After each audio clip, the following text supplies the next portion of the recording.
እባክህ አግባት፣ እድሜዋን ቢሄድ ችግር የለውም ላጣርገት ይሄዳል ሆነ ስራቸው ማለት ነው። ይሄ ሁሉ ምንድነው? በቃ ውሰደው እና ፍታኝ፣ ኒካሁን አውርድልኝ፣ እንደ ልቤ ልሂድ በሰራችሁ ብር። አሰላሙ አለይኩም ወራህመቱላሂ ወበረካቱ። ውድና የተከበራችሁ የቻናሌ ቤተሰቦች እንደምን አላችሁ? እኔ ደህና ነኝ አልሐምዱሊላህ። እናንተ እንዴት ናችሁ? ላይክ፣ ሼር፣ ሰብስክራይብ አይረሳ። አበረታቱኝ፣ ገደፍ አድርጉኝ እህቶቼ፣ በር በማየት ገዙኝ። ዛሬ የመጣሁበት እንግዲህ እህቶቼ ለውሳኔ አቸኩሎ ላለሁኝ፣ ስትወስኑ ደግሞ ረጋ ባለ መንፈስ መወሰኑ ከሄደ ነው እላለሁ። እናንተ አብራችሁ የሆኑ እስከ መጨረሻው ድረስ። እንግዲህ በቅርቡ ሰዓት የሰማሁት ነገር ቢኖር እህታችን ባሏ ጋር እየኖረች ባሏ ጋራ ለብዙ አመታት ለ9 አመታት ባሏ ጋር ሆና ሰርታለች እና ስትመጣ የሰራላት ብር የላከችው ብር ቤት ነው የሰራው በ9 አመት ውስጥ። ከዛ ውጭ ምንም ነገር የለም። ምክንያቱም ይበላዋል ማለት ነው እና ይሸሸጋት ነበር። በ9 አመቷ ስትመጣ ምንም ነገር የተሟላ ነገር የለም። ቤት ብቻ ነው እቃ ተሟልቶ ምን ብሎ ይጠብቀኛል ብላ ያለችው እህቴ ስትመጣ ዜሮ ነው። ምክንያቱም እየደበቃትም ይሁን እየበላትም ይሁን ብቻ የለም። ያው በላው ነው የሚባለው፣ ባይበላም ራሱ በላው ነው የሚባለው። ምክንያቱም ስራልኝ ያለችውን ነገር አልሰራላትም፣ የጠበቀችው ነገር አልተገኘም እና ያላት አማራጭ በቃ ይሄ የታባቱ እና በቃ እፈታዋለሁ ነገር ማለት ነው። እፈታዋለሁ አለች። ከዛ ስትፈታው ትካሰኛለ ማለት ነው። እዛውት እንግዲህ ማለት ነው 2ኛ 3 ጊዜ ሞት አለ።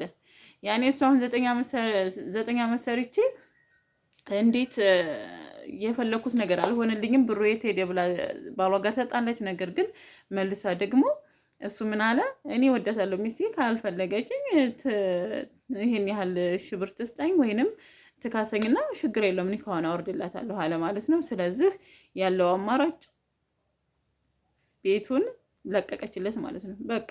በቃ አንዳንድ እቃዎች ያሉትን ብቻ ወስዳ ቤቱን ለቀቀችለት። ከዛም ተነስታ መልሳ አረብ ሀገር ሄደችና መልሳ ደግሞ አገባች ማለት ነው። ሌላ አገባች። አሁን ጃይዝ ቤት ለመግዛት እየፈለገች ትገኛለች ማለት ነው።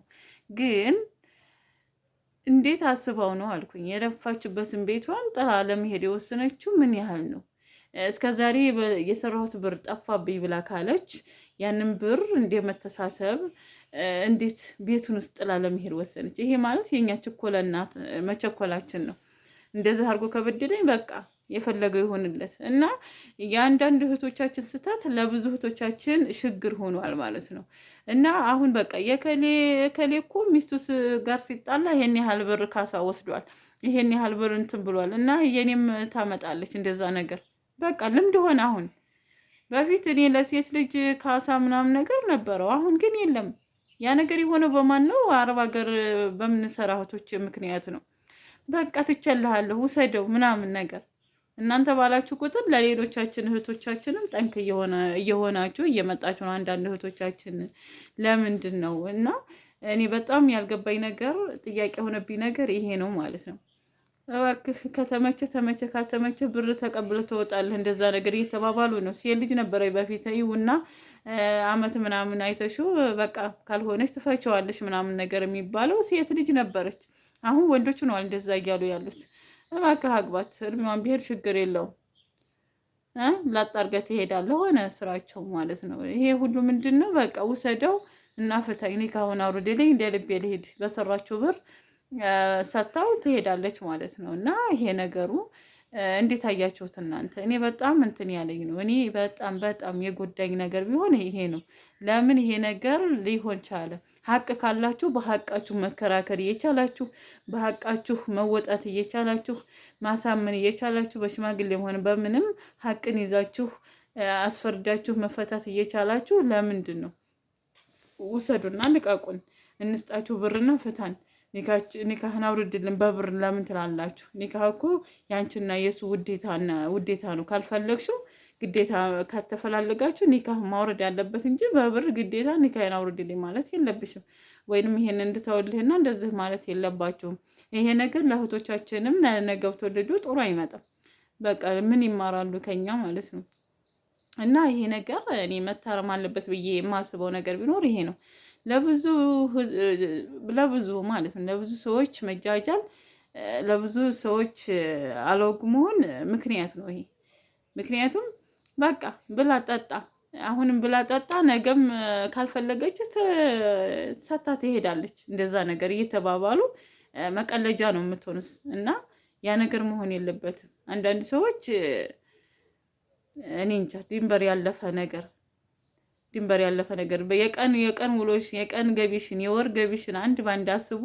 ይሄን ያህል ብር ሰርታለች፣ ይሄን ያህል ብር የኔ ነው የማለት መብት የለውም፣ በቃ የለውም። ነገር ግን መብት የሰጠሽው ማንሽ አንቺ ነሽ።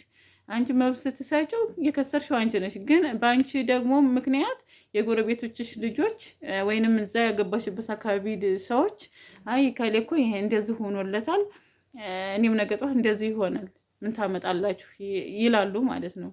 እነ ከሌ እኮ እንደዚህ ሆኖላቸዋል፣ እንደ ከሌ እንደዚህ ይሆናል፣ በቃ ምክንያት ትሆናላችሁ። እና ይሄ ነገር ቢቀር እላለሁ ማለት ነው። ሀቅ በሀቃችሁ መፈራረድ እያለባችሁ ልክ ሌላ ኮሚሽን ሰጥታችሁ መሆን የለበትም። ይሄ ነገር ቢቀር ለሁላችንም ጥሩ ነው ብዬ አስባለሁ። አብዛኛውን ለመጪው ትውልድ ከኛም ምን የሚጠቅም ነገር እየወሰዱ አይደለም። ድሮ ምናልባት አልፈልግም ካለች የገዛላትን ጌጥ ይወስድ ይችላል።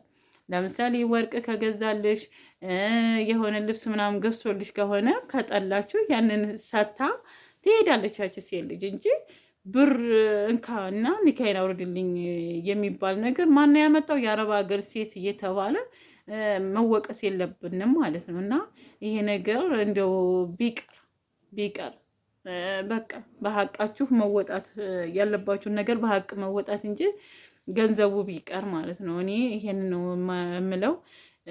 ያው ብዙ በተደጋጋሚ ስለምሰማም ስለማይም ከየት ነው የመጣው? ከአረብ ሀገር ነው። በቃ እባክህ ካልፈለገ ታመጣለች እየተባለ ስማችሁ ሊጠፋ ጥሩ አይደለም። ሁለተኛ ደግሞ ጌጡንም አጊጥልኝ እንካብሩን ጌጡንም አጊጥልኝ፣ ስትፈታም እንካብሩን ፍታኝ።